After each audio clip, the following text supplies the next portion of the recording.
It's Namaste all. It's such a pleasure to have Shriram ji here with us. And let me say a few words about Shriram ji, and then I'll surrender this session to Shriram ji. Shriram ji is, as I mentioned before, I regard him as my guru. And I met Shriram ji officially, I think sometime in 2016. And we got introduced by one of our friends, Raju.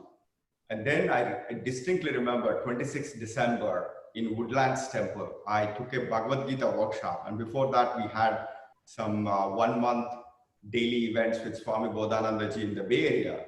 And then Shriram ji asked me to come and join him at the Bhagavad Gita workshop in Woodlands in Texas. And then I did not know anything to expect. And then I go there and Shriram ji sings this beautiful shloka from Bhagavad Gita. It's still one of my favorite shlokas. It starts with Advaita Sarvabhuthanam, Maitram Karuna Evacha, Nirmamo Nirhankara, Samadukka Sukakshame. And this is the definition of the greatest devotee. When Krishna reveals to Arjuna one of the definitions of the greatest devotee. Until the time, I did not know what is the great devotee looks like. And the way the Shriram ji sang that sloka and then explained the meaning, it just opened so many dimensions in me and the receiver of the knowledge. And since then, Shriram ji has been my guru. And anything that I share with the Yoga Sutra knowledge is nothing but Shriram ji's 10% is actually is shared by me. And it's not an exaggeration. I think Shriram ji knows this. In the last year or year and a half, every morning when I wake up, I listen to Shriram ji's either Bhagavad Gita class or Yoga Sutra class, and then I write something on my Facebook. So it has been, Shriram ji's talks have become my Suprabhat. So with that, Shriram ji, and thank you so much for your blessings. And we are here to share your wisdom of yoga and just to feel your presence. Namaste. Thank you so much, Srini-ji. As always, you are very generous in your words of appreciation. And let me also say that I'm a yoga enthusiast. I consider myself as a student primarily. And every year, there is more and more that we expand our horizons. And there is so much depth in yoga. After all, yoga is more than thousands of years old. 5,000 years is what they usually say, but I'm sure it's much more than that. So there is a lot to learn and a lot to get inspired by. And so both Srini-ji and myself, I consider both of us as together we are moving forwards in the study of yoga. I have great admiration for Srini-ji and I'm very inspired by Srini-ji.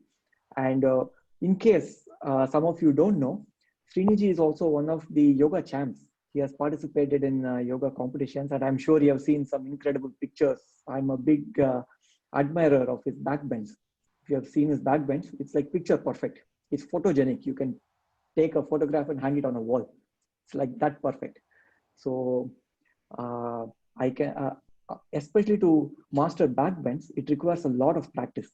So I can see that in Srini-ji, the perfect articulation and the excellence that he brings out in his yoga practice. So I'm very honored and very happy to be here with everyone.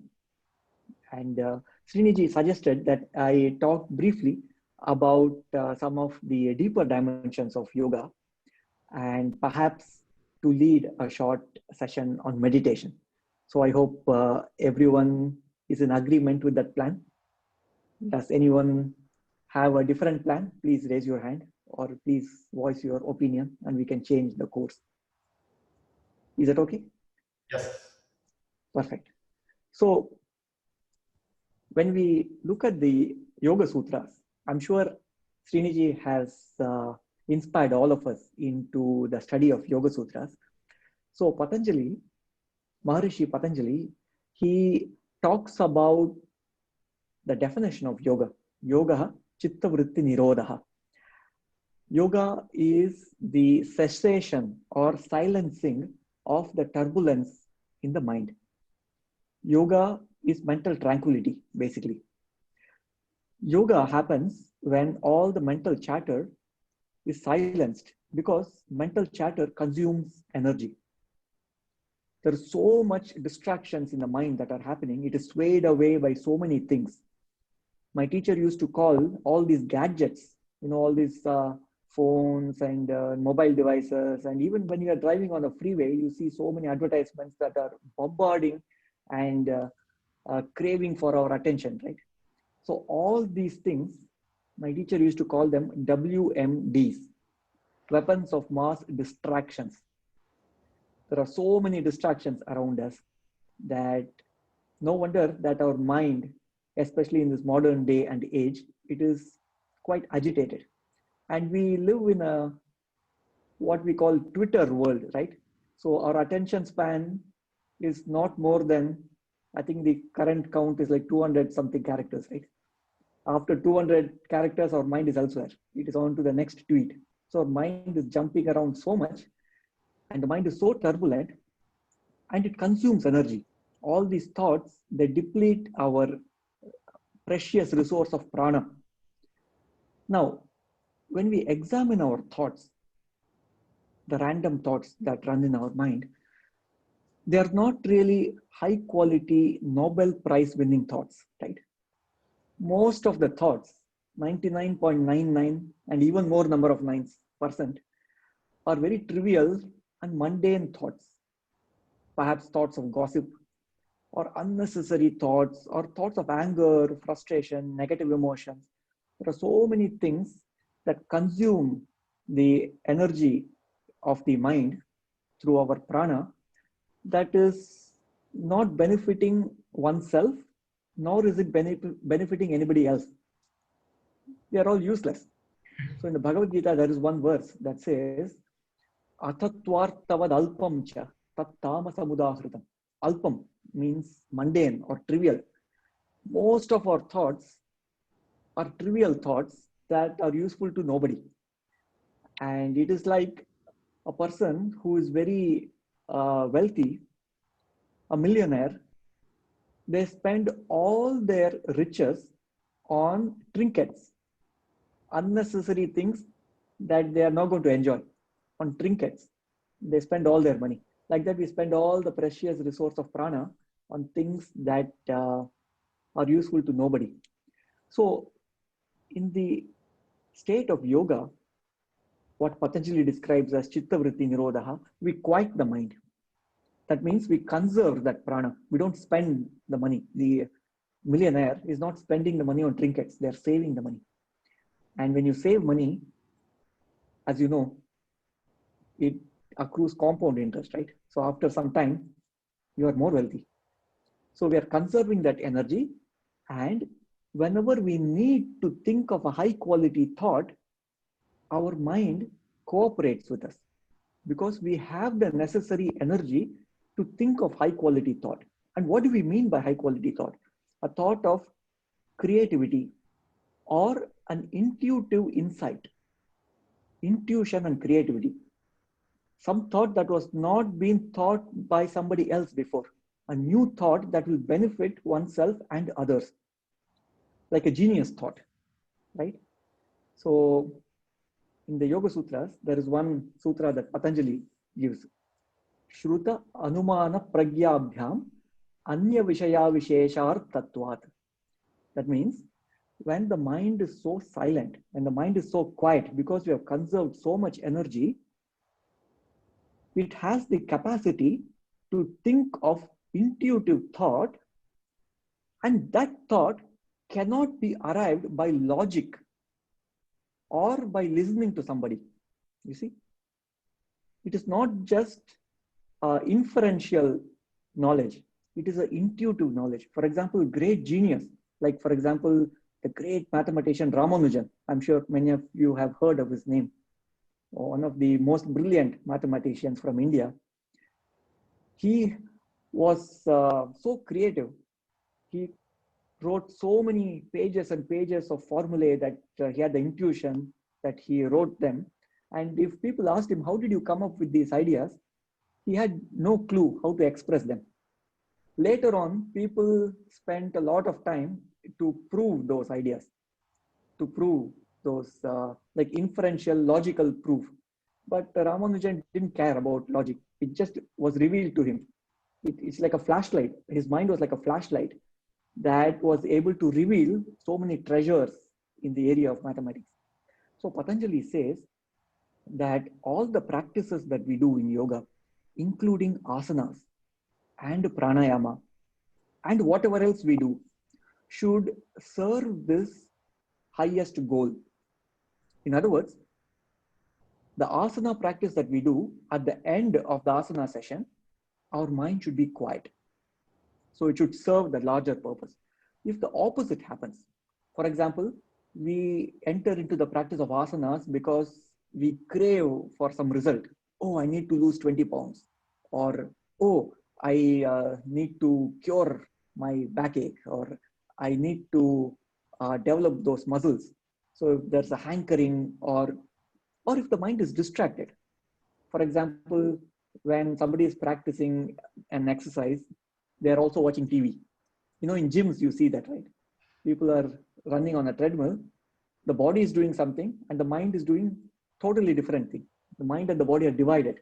And remember, the word yoga also means union. When the mind and body are divided, then there is no longer yoga.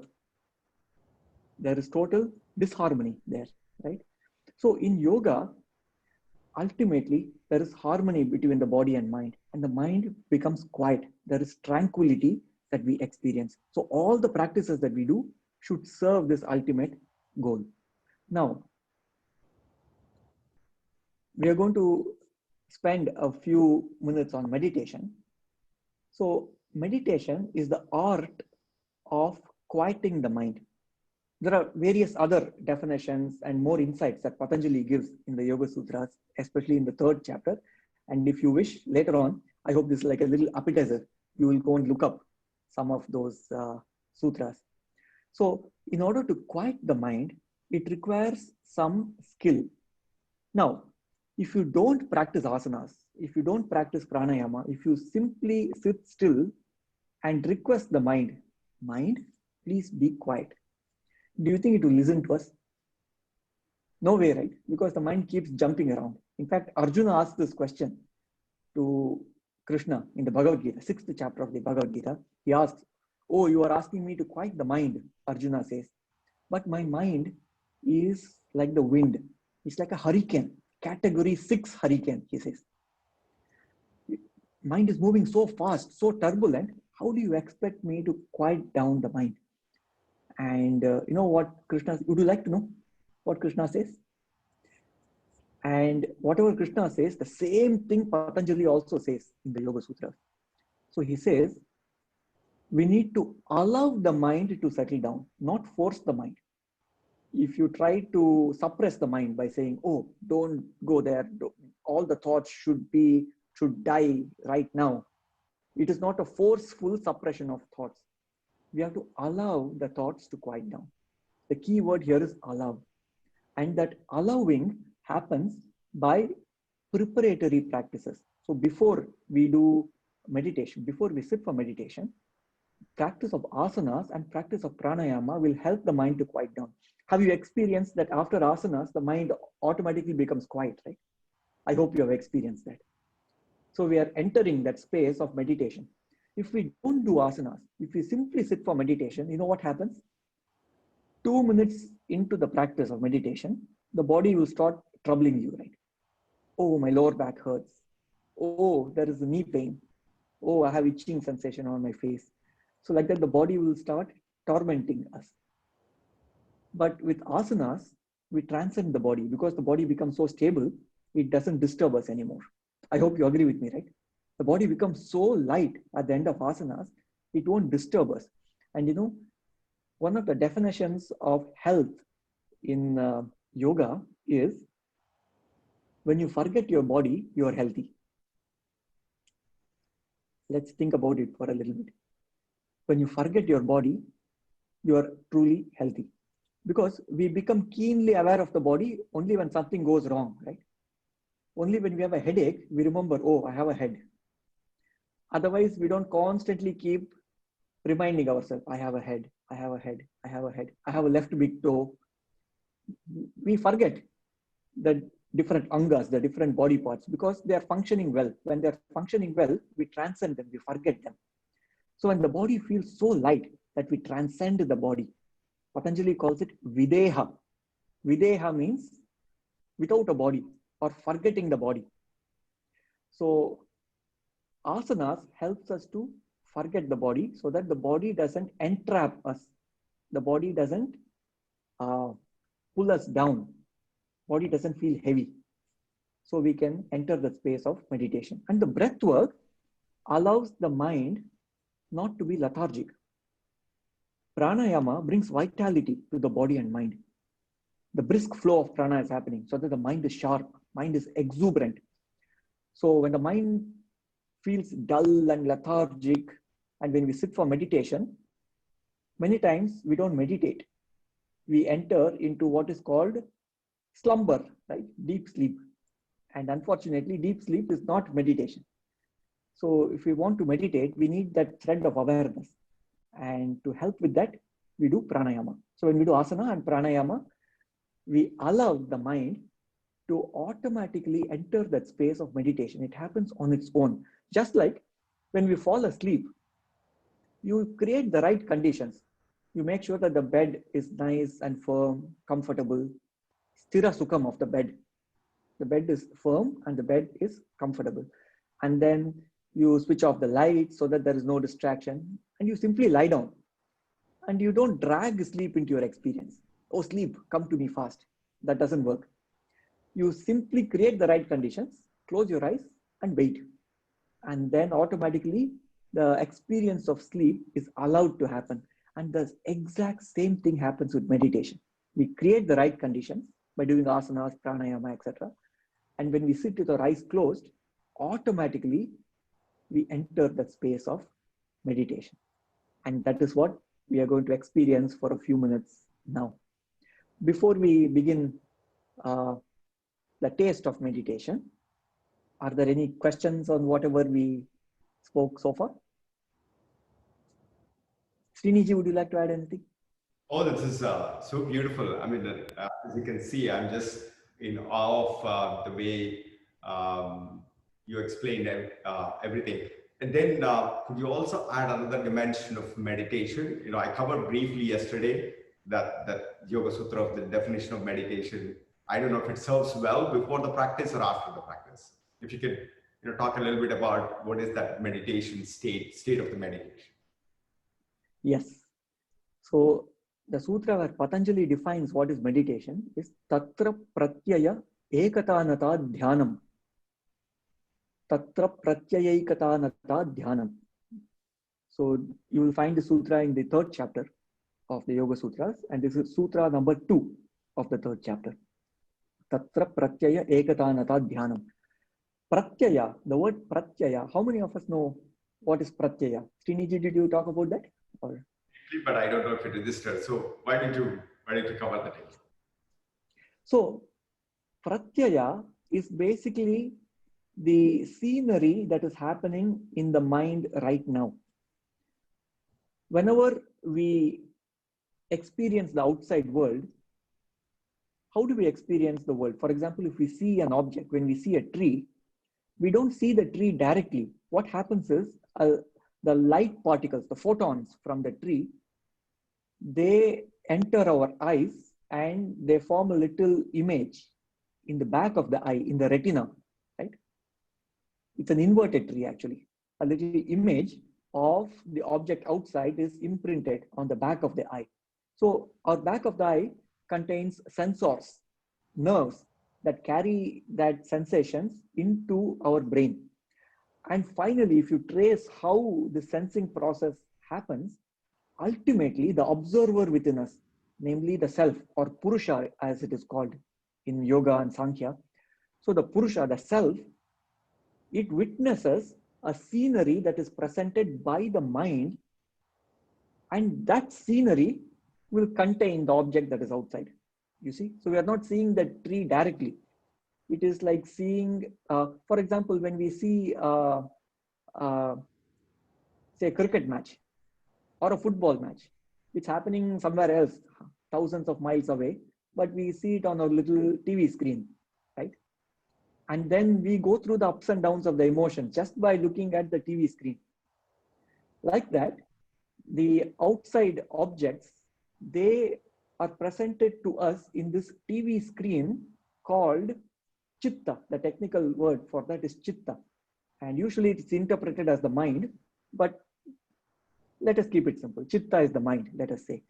And that scenery that is presented by the mind to the self is called pratyaya.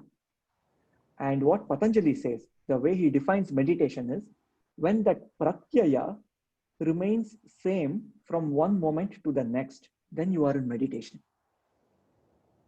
From one moment to the next, the mind is not agitated. It is not presenting conflicting scenes. For example, we may be seeing the same object, but if our mind is daydreaming, for example, if the mind is distracted, the mind is looking at the tree, but it is also thinking about dinner, for example, or what am I going to do for Thanksgiving weekend? So like that, the mind is all over the place. So from moment to moment, different scenery is presented to the self. If that happens, then the mind is not in meditation. So in meditation, we allow the mind to be in one place. So the mind settles down and the pratyaya, the scenery that the observer within us is seeing, is a constant. So it's like looking at the reflection of a full moon on the surface of a lake, which is so tranquil that it is presenting you with a picture perfect reflection, a perfect replica of the moon, of the full moon. You see, if the lake is turbulent, then you will see that the image of the moon is also shaky. That means the lake is not in meditation. So like that, the chitta, when the mind is in meditation, it is presenting the perfect replica or the perfect reflection of the reality outside or inside. So that is the that is how Patanjali defines the mechanics of meditation. Sriniji, would you like to add anything? That's so beautiful, the way you said it, which is just that when the mind becomes like the surface of a clear lake, and that's when not only you can see the clear picture, but you could also see the depth, and that's when the true divinity, we can actually realize the Purusha, the divine light within us, and right, and that's perfectly stated, Srini. You are right. When the surface of the lake is still, we are able to see the depth of the lake. In other words, when the mind is still, when the mind is tranquil, we are connected to the self. And yoga makes a very bold claim that the true happiness or the true bliss actually resides within us. And so the classic question then arises, why is it that many times, in fact, most of the times, we are not able to experience that happiness? Sometimes we get angry, sometimes we are miserable, sometimes we are sad, sometimes we are hateful or frustrated. So many negative emotions happen. And you know what Patanjali says? It happens because you are projecting the qualities of the mind onto the self. It is like, to look at the example that we just saw. When the surface of the lake is shaky, it is turbulent, then the reflection of the moon is also shaking. And then if we make the wrong conclusion that, oh, moon is shaky. You see, it's a wrong conclusion, right? It's only presenting the incorrect reflection. It's a reflection that is flawed. But the moon is always perfect. It is still. So like that, when the mind is turbulent, then it presents a distorted reflection of the self. Sometimes we imagine ourselves to be an unhappy being. Oh, I'm sad. But the true statement is, my mind is presenting the experience of sadness. That is the true way to interpret it. My mind is presenting the experience of sadness. Many times we say, I am hungry. In fact, it is not a true statement. A yogi would say, my body feels hunger. My body seeks nutrition. You see? So the actual self, the self within us, really doesn't need anything else. It is the body that requires. Anyway, this is all, I would say, outside the scope of the experience of meditation. This is just a little sneak preview of the depth of the material that Patanjali has presented in the Yoga Sutras. And I'd highly encourage all of us, by studying the Yoga Sutras and the yoga, the practices that are described in the Bhagavad Gita, especially the 6th chapter of the Bhagavad Gita, what we discover is we can profoundly elevate the quality of our yoga practice. Whatever we do inside the yoga mat, many times we do it mechanically without knowing why we are doing it. But when we know the logic behind why the sequence of postures is constructed this way, what is the role of pranayama, what are the wisdom behind the pranayama practices, why do we hum in Brahmari pranayama, why do we do alternate nostril breathing? So all this, when we do it with awareness, when we read the scriptures, it profoundly elevates the quality of our practice. Any final thoughts or questions before we have a little few minutes of meditation? Thank you, Shriramji. I'm Priya, and I think that was very simply put, very easy to assimilate. So, thank you for that. Thank you, Priyaji.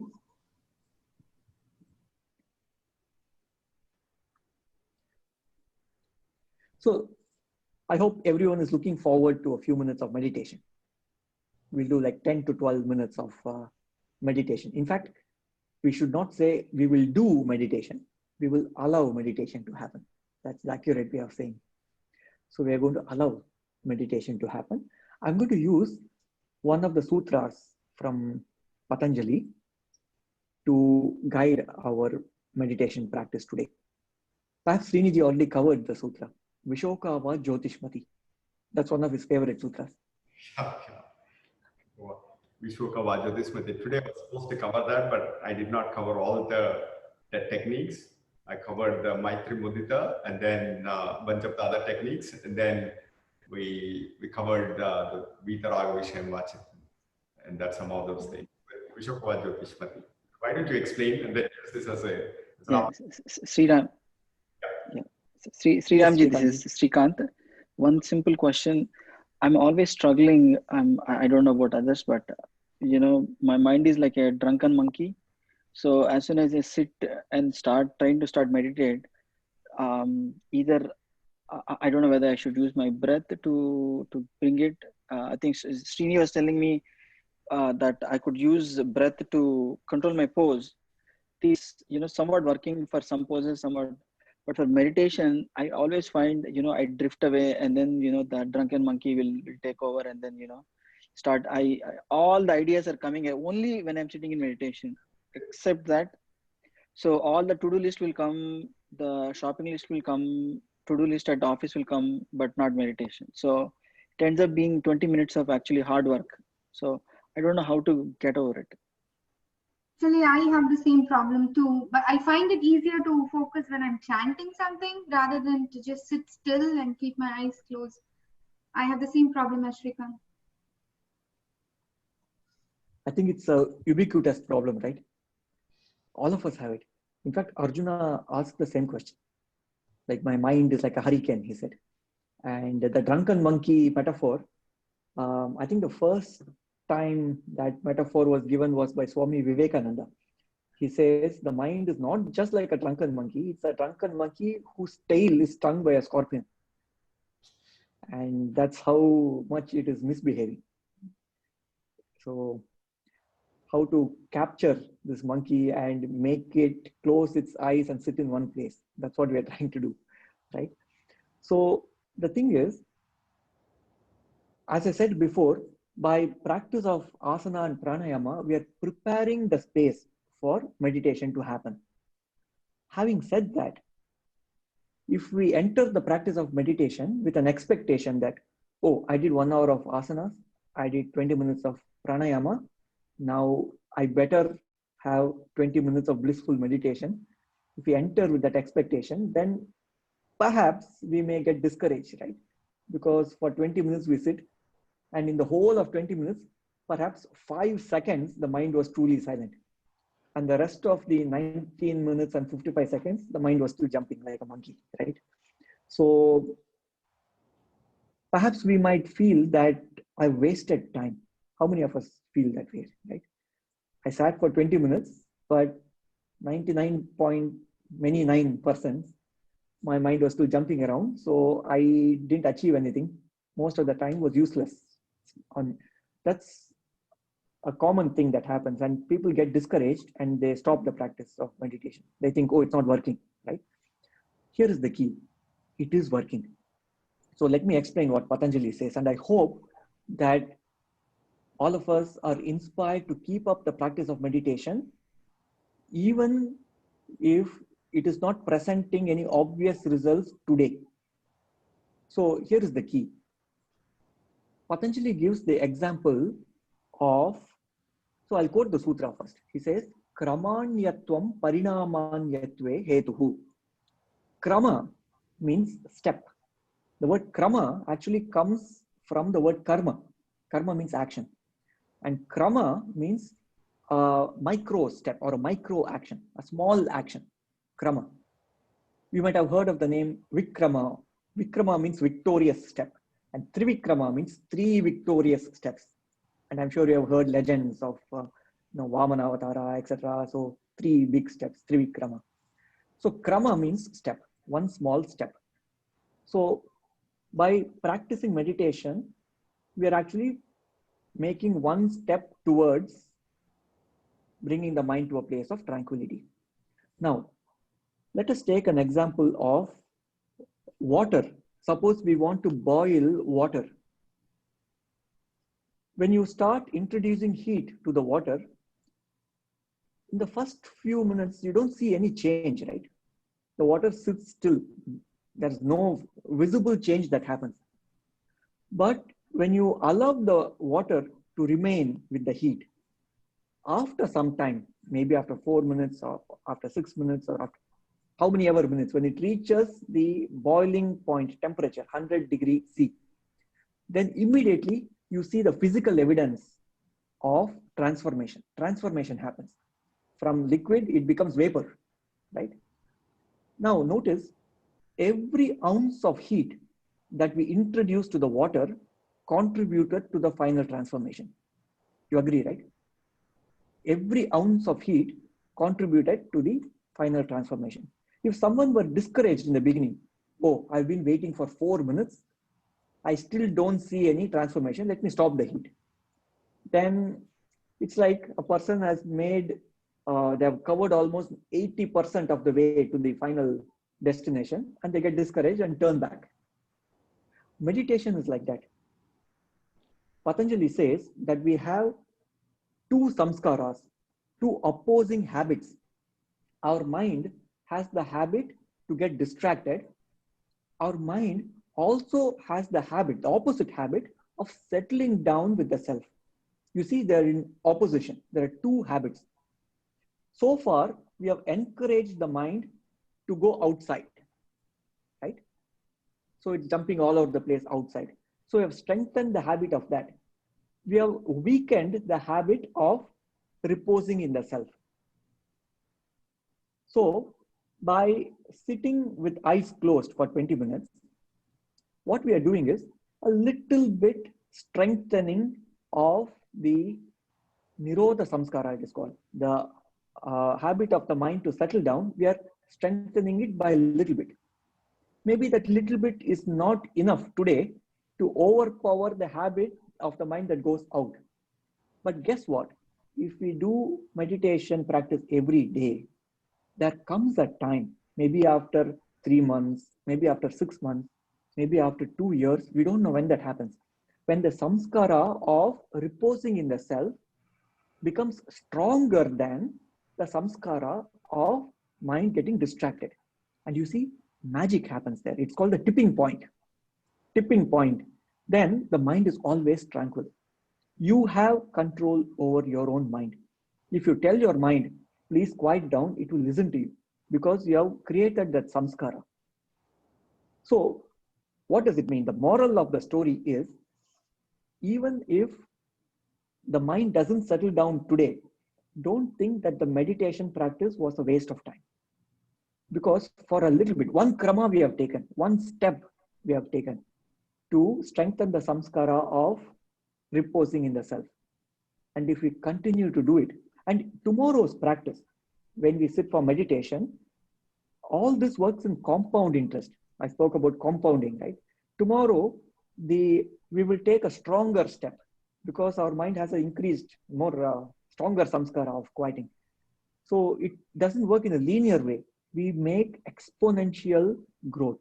It's an exponential growth. It's like compound interest. So don't get discouraged.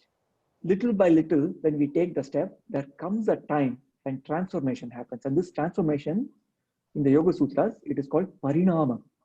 Parinama. And when that parinama happens, the mind is under your control. It's not the other way around. The mind doesn't control you. You control the mind. And as Srikantji mentioned, only when we sit for meditation, we become keenly aware of the garbage in the mind, right? For example, when we are watching a movie, we are so absorbed in the movie that we never become aware of the discomforts in the body. The discomforts in the body become very apparent only when we sit for meditation with our eyes closed, because there is nothing else where the mind can project its awareness, right? It has nothing else to focus upon. So the only point of focus is the body, and it becomes more keenly aware. It's like the dust under the carpet has always been there. But only when we put the flashlight under the carpet, we discover, oh, it is so messy here, right? So we discover the mess in the mind only when we put the flashlight of awareness there. So when we are not sitting for meditation, it doesn't mean that there is no mess in the mind. It's always there. It's just that we have not directed the light of awareness there. So by sitting for meditation, we're actually using the opportunity to find where the mess is and to clean it out. So it's actually a good thing that we become aware of the muck that is residing in the deep layers of our mind, the chitta. So the meditation that we will experience now, let me do a quick time check. Oh, wow, it's 6:41. I hope 9 minutes is okay. Good. Meditation. Yeah, please continue. Yeah. So the sutra goes, Vishokava Jyotishmati. I just mentioned about the light of awareness. Jyotishmati is nothing but the light of awareness. Jyoti means light. Mati means mind. So the light of awareness that shines through the mind is Jyotishmati. Shoka means misery. Shoka means misery. Vishoka means to remove misery. So in yoga, light and life are synonymous.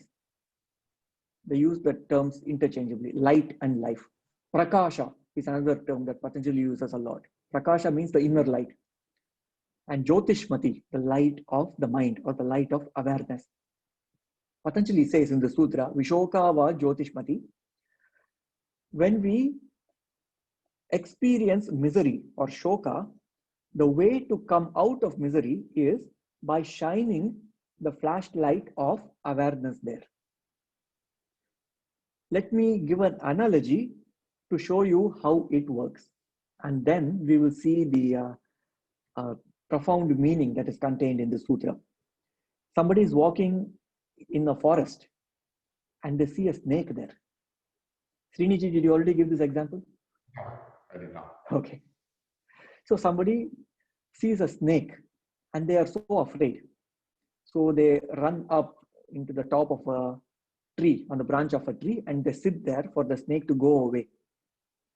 And they are so afraid, the heart is pounding fast, and all the flight and fight response, the sympathetic response of the autonomous nervous system kicks in. So they are sweating and fight or flight happens. So they're afraid. All the physiological processes, the stress response is triggered. and they wait for the snake to move away.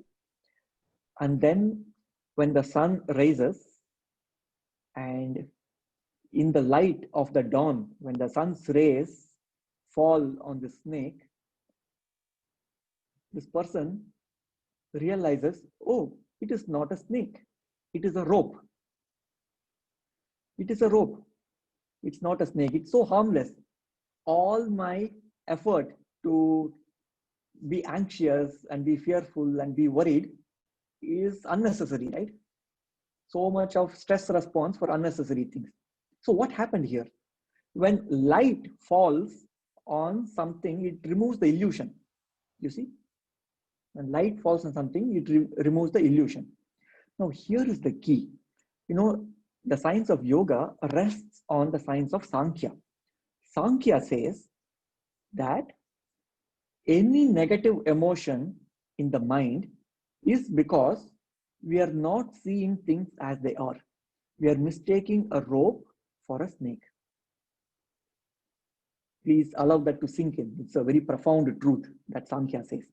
Whenever our mind is in the grip of negative emotion, it is an indication that we are not seeing things as they are. We are seeing a rope and imagining that to be a snake. When we see the truth as it is, you will feel so blissful that you will be in samadhi. When we see the truth, the universal truth, when we see the truth, we will be happy. When we feel awful, when we feel negative emotion, that means we are not seeing the truth as it is. We are seeing an illusion. So how to dispel this illusion? Use the flashlight of awareness. Use the Jyotishmati. Shine your awareness. And then the misery. And what is misery? It is the misperception. Imagining a rope to be a snake. And the misperception disappears and we feel relieved. The shoka disappears. Vishoka happens. Vishoka va Jyotishmati. So that is the meaning of this sutra. Vishoka va Jyotishmati. It's profound, right? It's one of my favorite sutras of Patanjali's Yoga Sutra. Vishoka va Jyotishmati. And when we study the subtle anatomy that is described in yoga, yoga talks about 3 dimensions of the body, or the 3 layers of the body. The physical body is the gross body, which is the sthula sharira. And then there is subtle body called sukshma sharira. And there is one even beyond that, which is called karana sharira, which is the causal body. In the realm of the sukshma sharira, in the subtle body, that is where all these chakras and the marma points, they all reside there. I'm sure you have heard about chakras, and some of the marmas, they use these principles in Ayurveda and also in yoga. So when we study the subtle anatomy, especially the 7 chakras, one of the things we find is that the chakra that resides in between the eyebrows, Bhru Madhya, in between the eyebrows, this chakra is called Agnya chakra. In the Agnya chakra, there is a light that resides there. And this is the Jyotishmati. The flame of awareness resides at this point in between the eyebrows.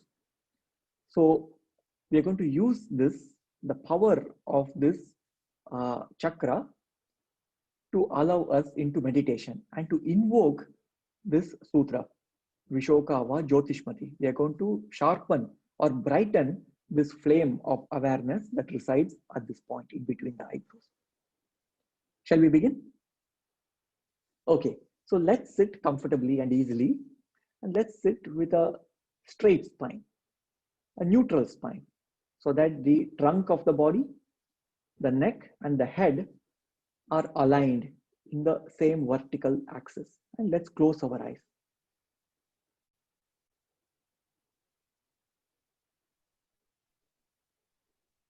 Allow the body and the mind to settle down.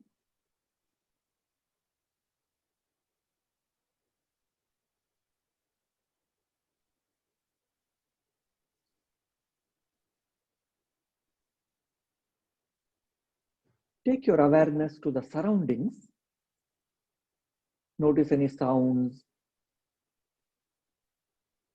Notice the temperature you can feel on the skin. And notice the brightness that you can sense with eyes closed. And allow yourself to be in harmony with your own surroundings. Be at peace with the surroundings.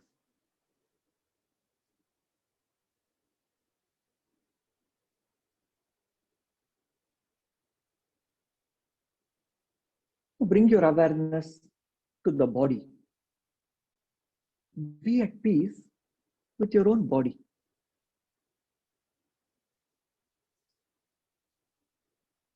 If you notice any discomfort in the body, see if you can make minor adjustments in the body position so that you seat yourself comfortably and easily. If any discomfort persists, then for now, accept it. Accept the condition of the body without fighting the body or wishing for a different set of conditions. Be at peace with your own body.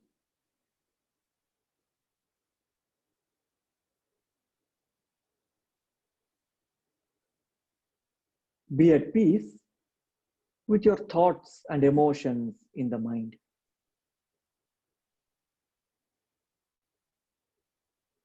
Watch the thoughts and emotions as if you are a passive spectator, a mere witness. Resist the urge to participate with the thoughts. Neither suppress the thoughts and emotions, nor get carried away by them. Simply watch as a detached spectator.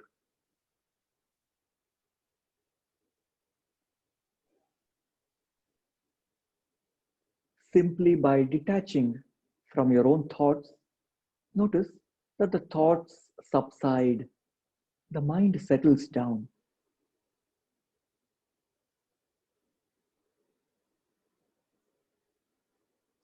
Let's take a slow breath in and breathe out. We have created the right conditions for the mind to settle down. Now bring the awareness to the point in between the eyebrows.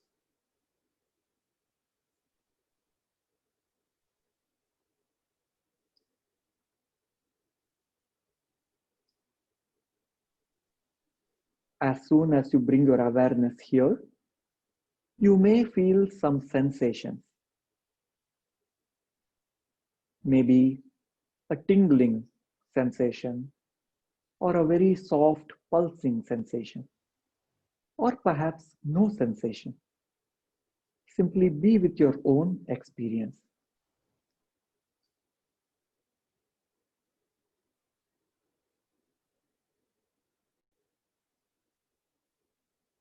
This point in between the eyebrows is the location of Jyotishmati, the light of awareness.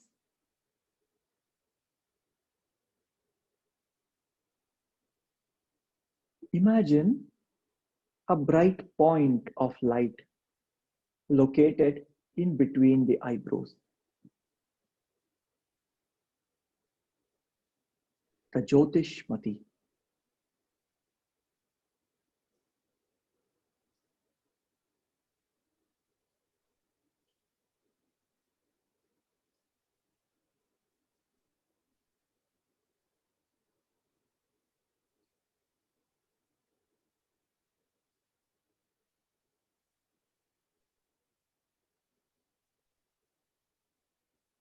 If the mind drifts away from the practice, simply invite the mind back to this point, the luminous point of light.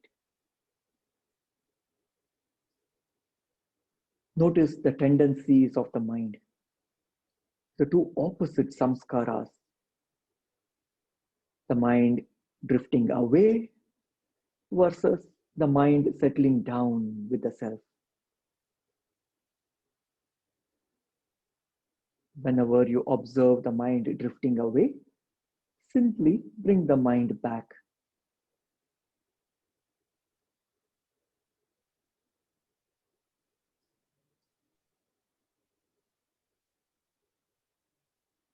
The bright point of light becomes more and more luminous.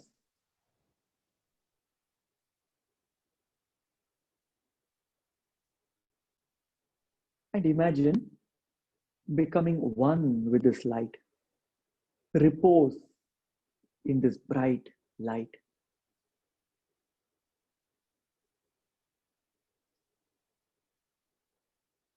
You are now in harmony with your own self.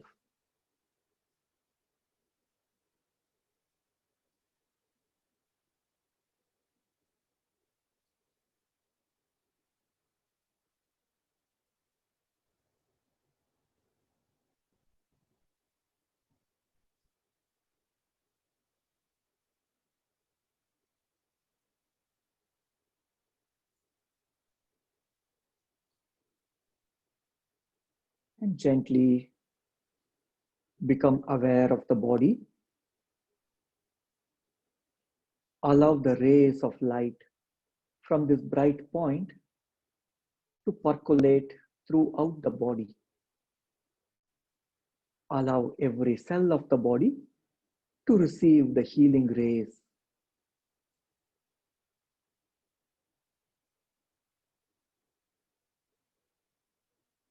The bright point of light fills the whole body and mind with vitality, exuberance.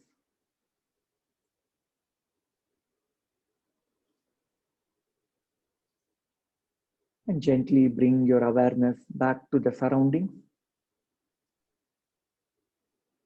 Let's take a slow breath in and breathe out.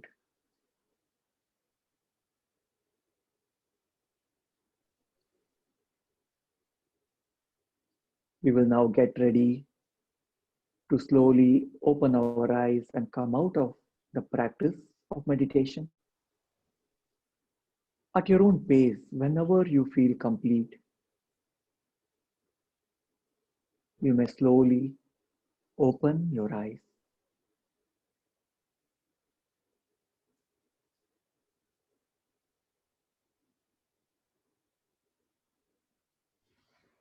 Notice the before and after, the change in the state of the mind. This is an example of the parinama. A small transformation has happened. We have taken a little step with this practice. And imagine if we allow the mind to settle down like this every day, then it lays the foundation for profound experiences of tranquility. So let me hand over to Srini-ji. Thank you all for your enthusiasm. Namaste, Shriram. Thank you so much Thank you. Thank you. for your blessings. And one thing that Shriram also says that resonates, very well with me is oftentimes we break meditation to the evening routine and then we do the postures in the morning and the pranayama. One thing that stuck with me the most is we prepare the vessel so much, our body and mind with the asana and the pranayama. So after the practice, we must do meditation because we've created the right environment and we should do the meditation after we do the asanas and pranayama. So let's not waste all the preparatory environment that we created. So make sure that always bring the meditation into your practice in the morning whenever we do the asanas and pranayama. So Shriram, thank you so much. And the way you explained the intuition and the millionaire, sense and how we can, minimize the dissipation of our life force and the energy with all the chatter and then save it to use it to most creative and to bring out the excellence in whatever we do. I think I can clearly see this, by practicing yoga, we significantly improve our intuitive abilities, and then that shows up in pretty much everything that we do. Exactly. And So thank you so much. Yeah. Thank you. Thank you again, Srini-ji, for the opportunity to be with everyone. one last thought, which is about Shriram ji and his wife Eka ji. They have a yoga school called Ekashri Schools of Yoga. Please follow them on ekashrischools.org. There are so many programs. In fact, there are also some recordings of the Yoga Sutras, and I'm not sure if we have the recordings of the Bhagavad Gita also. But please make avail of those opportunities and follow Shriram ji wherever we can. Namaste, Shriram ji, and thank you so much. Thank you so much. Thank you, Shriram ji. Thank you. So this concludes for today's session. And what we'll do is tomorrow, we're going to again do a quick practice, and then we're going to cover a little bit elements of the Yoga Sutra knowledge. One thing that I also realized is with respect to meditation, if you have this app called 10% Happier, there is an app, which is actually has a bunch of meditation routines. You can also get a free trial for some time. And then they also have a bunch of YouTube videos at Apple. Both Shriram ji and I work for Apple. In month of October, we have a meditation challenge. Everybody, we all have to practice meditation at least for 12 minutes every day. And there is a theme for every day. So if you're interested, perhaps tomorrow, I can actually play one of the meditation tracks. It's called Resilient Meditation, and that's something that I love the most. It's all about building resiliency in any type of circumstance. So any questions, comments before we end today? I have one question. So which of the exercises that we have done are for strengthening the core? I'm always told I need to strengthen my core. Yep. So is it any of these, or are there a separate set of exercises? Actually, there are several things, right? One of the biggest thing to strengthen your core. In fact, when you have back pain, the best way to cure the back pain is, number one, we do the back bends, but the way to alleviate the back pain is by strengthening the core, right? The easy way to strengthen the core is you always have to suck your stomach in. We always have to engage our stomach muscles, right? So most of the time we actually do not engage the stomach, right? So we kind of let it loose. So that doesn't actually always, when you press the stomach, it needs to be tight, right? It's not because the tight because of the stuff, but you're always engaging the stomach muscle. And so there is one constant, thing that we always say, particularly if you go to Bikram Yoga, they always say suck your stomach in, suck your stomach in. That's one of the things. And the other way the things that also strengthen the core is like the Kapalabhati, when you are actually, pressing into the thing. So because you are sucking the stomach muscles in, that actually strengthens the core. The other way to strengthen the core strength is doing the planks. So the plank is another, when you go to the sun salutations, we are actually doing that. So make sure that whenever we are doing the yoga practice, except for the pranayama where we are breathing out, in all the other practices, we always are engaging the stomach, right? And in the planks, and in fact, even the planks, we can do this.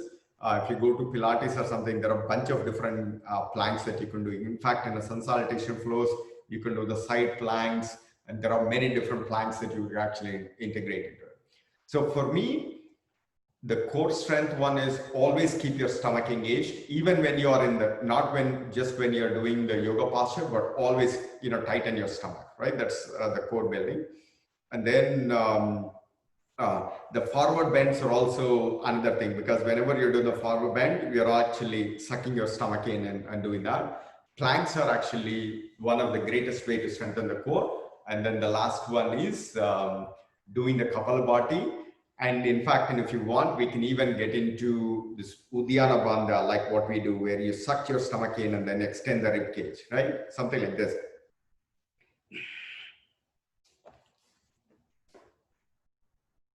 where I suck completely and then I extend the thing. So that's like, you are literally tightening up the stomach muscle, right? So exactly like what you're doing, and then doing that and then hold the breath. And that is also another way to, when you suck your stomach in and you exhale completely, and then if you actually get into meditation, that's also some of the few of those moments you're actually in the meditation phase, because that really brings your mind into less of a chatter. So the thing that I recommend is always engage your core muscle, tighten your stomach, do the planks, forward bends, Kapalabhati, and Uddiyana Bandha. Those are some of the things that actually help build the core strength and the more planks. Any other questions? Okay, so let's do the final chanting and the prayer, and we'll wrap up for today. Close your eyes and follow with me. Sarve bhavantu sukhinah, sarve santu niramayah, sarve bhadrani pashyantu, ma kaschit dukkha bhag bhavet. We wish everybody to be happy. We wish everybody to see only auspicious things. We wish everybody to be free of sorrow and disease. Let there be peace everywhere. With these wonderful thoughts, from your palms, generate the fire of knowledge. Cup your eyes to transmit the wonderful knowledge that we gained today. And then Vishokova Jyotishmati. Transmit this knowledge and connect it with the light of awareness. And gently open your eyes.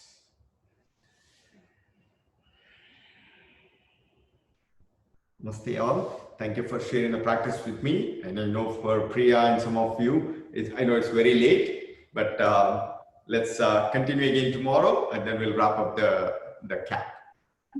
Thank you, Srini. Thanks, everyone. Srini. Thank you. Thanks, Srini. Thank you, Srini. Yep.